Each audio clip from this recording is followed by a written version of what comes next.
एक कथा है जी कि वो जो दिल को कबूल होते हैं उनके पत्थर भी फूल होते हैं। वो जो दिल को कबूल होते हैं उनके पत्थर भी फूल होते हैं। जाके थाने मुझे समझ आई इश्क के कुछ असूल होते हैं।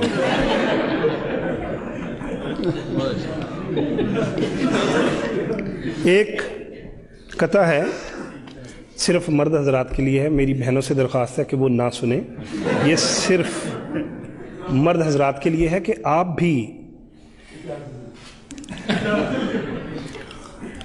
भी बेगम की बातों से परेशान हैं अगर, एक है तरकीब मेरे पास इस जंजाल की।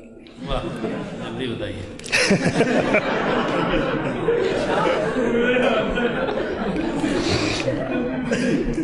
आप भी बेगम की बातों से परेशान हैं अगर, एक है तरकीब मेरे पास इस जंजाल की। आज जाके आप भी बेगम से बस इतना कहें, आप जब खामोश हो लगती हैं 16 साल की।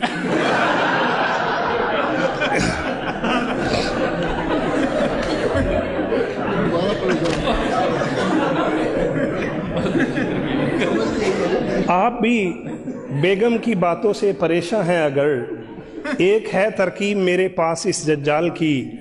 आज जाके आप भी बेगम से बस इतना कहें, आप जब खामोश हों लगती हैं 16 साल की। लेकिन ये नुस्खा आपने अपने रिस्क पे आजमाना है, क्योंकि एक दफ़ा एक साहब मेरे पास आए, कहते मैंने वो नुस्खा आजमाया है, मुझे तो उल्टा पड़ गया है। मैंने कहा वो क्यों? कहते मैंने जाके बेगम को कहा कि आप 16 साल की लग रही हैं। कहते मेरी बेगम ने कहा कि आपकी पहले आंखें खराब थी, अब दिमाग भी खराब हो गया।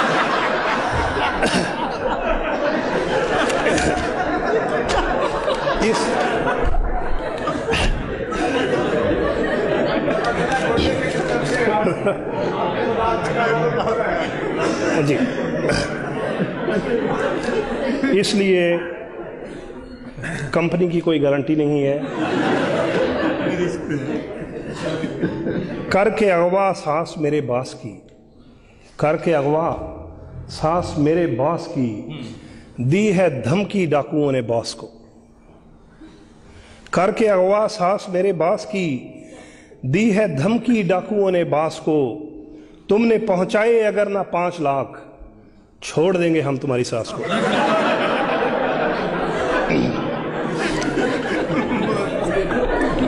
छोड़ देंगे हम तुम्हारी। करके अगवा सास मेरे बॉस की, दी है धमकी डाकुओं ने बॉस को।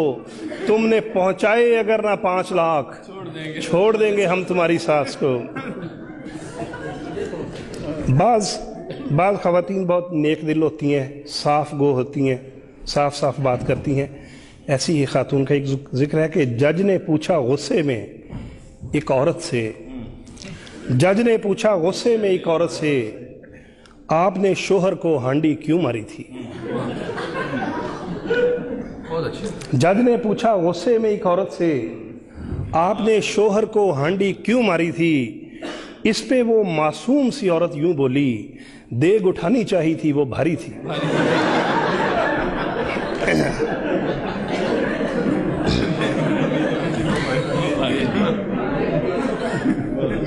जो हमारे मोहतरम ख्वाजा साहब ने फरमाया, मैं साहिलों पे रहूं फिर भी मुझको प्यास रहे, मैं साहिलों पे रहूं फिर भी मुझको प्यास रहे। ये बद्दुआ थी तेरी कोई ना मेरे पास रहे, मगर मैं देता हूं तुझको दुआ तहे दिल से, खुदा करे कि तेरे घर में तेरी सास रहे।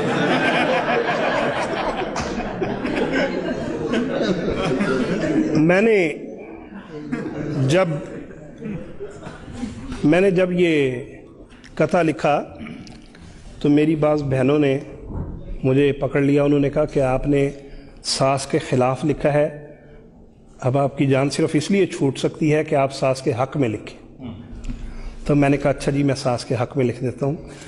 अगली दफ़ा एक जगह बहुत बड़ी गैदरिंग थी, वहाँ पे मैंने ये शेर लिखा कि फ़कत एक शेर था मैंने सुनाया सास के बारे, फ़कत एक शेर था मैंने सुनाया सास के बारे। गलत फहमी हुई ऐसी कि अब मेरी क्लासें हों।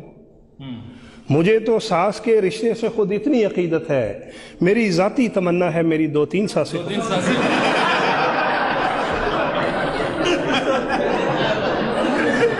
तो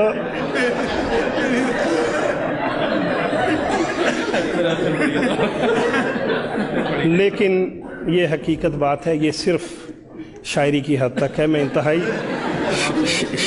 सफाई ना पेश करें।